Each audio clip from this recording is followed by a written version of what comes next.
Hello दोस्तों, मैं हूं अयान और आप देख रहे हैं क्राइम फाइल्स। आज हम आपको लेकर चलेंगे एक सनसनीखेज मर्डर केस की ओर, जिसने पूरे हरियाणा और दिल्ली को दहला दिया है। एक दोस्ती, एक ब्लैकमेल और फिर हुआ खौफनाक कत्ल।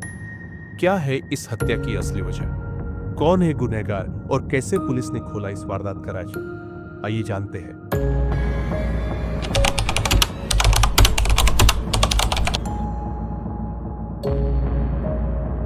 एक मार्च की सुबह हरियाणा के रोहतक जिले का सांपला कस्बा बस स्टैंड पर एक लावारिस बैग पड़ा था।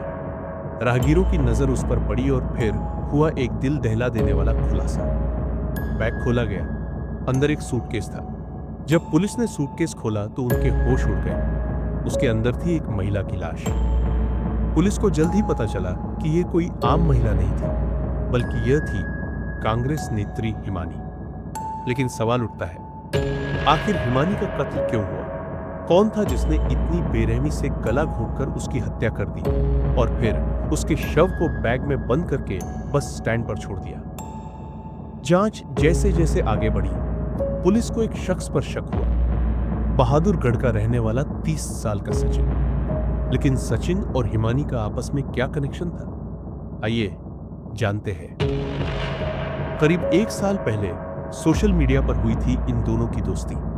बातों का सिलसिला बढ़ा और जल्द ही दोनों के बीच नजदीकियां बढ़ गईं। सचिन, जो एक मोबाइल एसेसरीज की दुकान चलाता था, अक्सर हिमानी से मिलने उसके घर जाने लगा।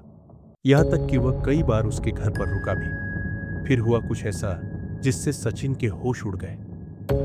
हिमानी ने सचिन के साथ अपने संबंधों का वीडियो बना लिया और उसे ब्लैकमेल करने लगी। पैसे की मांग की जाने लगी, लाखों रुपए देने का दबाव बनाया जाने लगा। सचिन पहले तो डरता रहा, लेकिन फिर उसने एक खौफनाक फैसला कर लिया। 2 मार्च को नगर निकाय चुनाव होने वाले थे। उससे ठीक एक दिन पहले हिमानी ने सचिन को अपने घर बुलाया, लेकिन यह मुलाकात पहले जैसी नहीं थी। हिमानी ने फिर पैसों की मांग की, लेकिन इस बार सचिन ने कुछ और ही सोचा था। झगड़ा बढ़ा और गुस्से में सचिन ने अपने मोबाइल चार्जर के तार से हिमानी का गला घोंट दिया। हत्या के बाद सचिन ने बड़ी चालाकी से खुद को सामान्य दिखाने की कोशिश की। वो पहले अपनी दुकान गया, लेकिन कुछ देर बाद फिर वापस आया और हिमानी के शव को एक सूटकेस में भर दिया। फिर इस सूटकेस को रिक्शे में रखा और बस स्टैंड तक ले गया। लेकिन गुनाह चाहे कितना भी सोचा समझा क्यों ना हो, वह छिप नहीं सकता। पुलिस ने अपनी जांच शुरू की। हिमानी का मोबाइल ट्रैक किया गया और फिर सचिन तक पहुंच गई।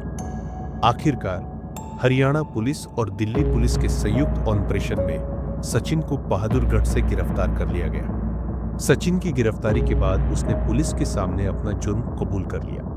उसने बताया कि ब्लैकमेलिंग और पैसों की मांग से तंग आकर उसने ये हत्या की। पुलिस ने हिमानी का मोबाइल और उसकी ज्वेलरी भी बरामद कर ली है। दोस्तों, यह केस हमें यह सिखाता है कि सोशल मीडिया की दोस्ती कभी-कभी कितनी खतरनाक साबित हो सकती है। एक रिश्ते की शुरुआत दोस्ती से हुई, फिर वह संबंधों में बदली और आखिर में पहुंची ब्लैकमेलिंग और हत्या तक।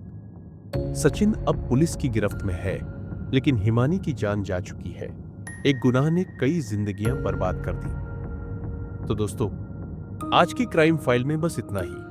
अगर आपको यह एपिसोड पसंद आया तो इसे लाइक और शेयर करें और हमें बताएं कि आप किस क्राइम केस की सच्चाई जानना चाहते हैं। मिलते हैं अगले एपिसोड में। तब तक के लिए सतर्क रहें, सुरक्षित रहें।